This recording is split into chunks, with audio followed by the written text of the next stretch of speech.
김홍일 방통위원장 사퇴를 두고 민주당은 꼼수 사퇴라며 목소리를 높였고 국민의힘은 야당 겁박에 따른 불가피한 선택이라고 반박했습니다. 국회에서는 본회의가 열려 대정부 질문이 진행되는 가운데 민주당이 예고한 최상병 특검법 상정 처리를 두고 긴장감이 감돌고 있습니다. 취재기자 연결합니다. 정인용 기자. 네, 국회입니다. 네, 방통위원장 사퇴에 대한 여야 반응 전해주시죠. 네, 민주당은 김홍일 방통위원장이 탄핵을 피하려고 꼼수 사퇴를 했다고 비판했습니다. 박찬대 원내대표는 방송장악 쿠데타를 하더니 자신이 처벌받는 건 무서우냐고 날을 세웠습니다. 그러면서 사퇴를 해도 잘못이 사라지는 게 아니라며 반드시 죄를 묻겠다고 강조했습니다. 들어보겠습니다. 그렇게 옹졸한 사람을 무엇을 믿고 방송장악 쿠데타를 벌였습니까? 민주당은 이들의 반헌법적, 반민주적 폭거를 결코 용납하지 않겠습니다. 반면 국민의힘은 김 위원장 사퇴는 불가피한 선택이라고 반박했습니다. 박준태 원내대변인은 논평에서 민주당의 탄핵 겁박에 또다시 식물방통위가 됐다며 자기들이 탄핵할 사유를 만들어 놓고 탄핵을 추진하는 총극을 벌였다고 꼬집었습니다. 들어보겠습니다. 방통위 기능은 사실상 중단됐습니다. 행정 공백 사태에 대한 모든 책임은 민주당에 있고 반드시 후과가 따를 것임을 경고합니다. 오늘 김홍일 위원장 사퇴로 민주당이 발의한 탄핵 소추안은 폐기 절차를 밟게 됩니다. 대신 민주당은 다른 야당들과 함께 방송 장악 관련 국정조사를 추진하기로 했습니다. 네, 현재 진행되고 있는 대정부 질문에서는 어떤 공방이 오가고 있습니까? 네, 오늘 대정부 질문 역시 최상병 순직 사건에 초점이 맞춰지고 있습니다. 민주당 의원들은 신원식 국방부 장관과 박성재 법무부 장관을 상대로 관련 의혹을 집중 질의했는데요. 최상병 순직 사건 수사 외압 의혹을 어떻게 보냐는 질문에 신 장관은 박정훈 대령의 일방적 주장이고 수사와 재판을 통해 사실관계가 규명될 거라고 밝혔습니다. 애초 경북경찰청으로 이첩됐던 최상병 순직 사건이 국방부로 해소된 걸 두고 대통령실 외압이 아니라면 설명이 안 된다는 질문도 있었는데요. 이에 대해 박성재 법무장관은 해당 주장에 동의하기 어렵다며 공수처 수사를 지켜보자는 입장을 나타냈습니다. 또 민주당이 발의한 최상병 특검 법안은 지난 21대 국회 때 폐기된 안보다 위헌 요소가 가중돼 대통령에게 제2요구권, 즉 거부권 행사를 건의해야 할 것 같다는 취지로 답했습니다. 네, 민주당은 대정부 질문이 끝나는 대로 최상병 특검법을 처리할 방침인데요. 국민의힘은 여기에 반발해서 무제한 토론에 들어간다고요. 네, 그렇습니다. 국민의힘은 대정부 질문 본회의에서 일방적으로 법안을 상정하는 건 전례가 없는 일이라며 법안 상정 시 무제한 토론을 하겠다고 예고했습니다.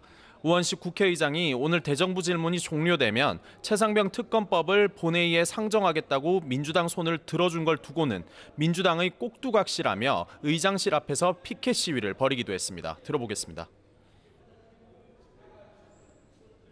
본회의 대정부 질문에 법안 처리를 위해서 안건 상정한 전례가 없다. 대정부 질문을 형해화시키고 지금까지 의사진행 관례를 깨는. 민주당은 최상병 특검법이 본회의에 올라가면 과반 의석으로 즉각 통과시키겠다는 입장입니다. 국회 활동의 시작인 원구성을 포함해 그동안 의사 일정이 지체되어 온 책임이 여당에 있는 만큼 관례를 따질 문제가 아니라는 겁니다. 들어보겠습니다. 진상이 규명될까 봐 두려워서 좀 계속 시간 끌기 지연 작전으로 상임위도 미뤄왔고요. 심지어 대정부 질의조차 파행을 만들어 간다면 관행을 따질 수 있는 입장은 아니라고 봅니다.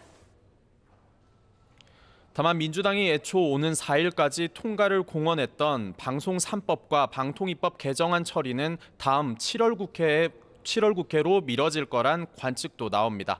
법안마다 무제한 토론을 할 경우 물리적인 시간이 충분하지 않은 만큼 상황을 보며 추후에 처리할 수도 있다는 겁니다. 네, 국민의힘 당권 경쟁 소식도 알아보겠습니다. 오늘 후보 4명이 한자리에 모여서 당을 이끌 포부를 밝혔다면서요. 네, 국민의힘은 오늘 당 대표와 최고위원, 청년 최고위원 후보자들이 참여하는 5분 비전 발표회를 열었습니다. 나경원 후보는 한동훈 후보와 원희룡 후보를 동시에 직격하며 자신은 준비된 후보임을 강조했습니다.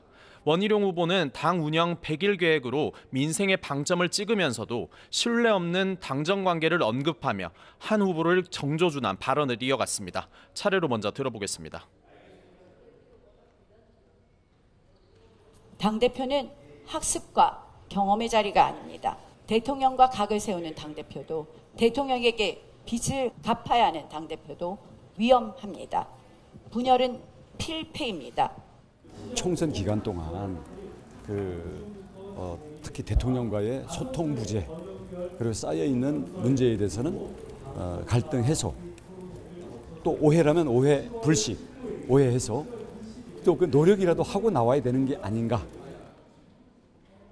윤상현 후보는 수도권 험지에서 내리 5선을 한 승리 DNA로 당을 개혁하겠다면서도 한 후보의 총선 패배 책임론을 다시 꺼내들었고, 한 후보는 다른 후보들의 견제를 두고 반응하지 않겠다며 자신은 국민 눈높이에 맞는 대안을 계속 제시하겠다고 말했습니다.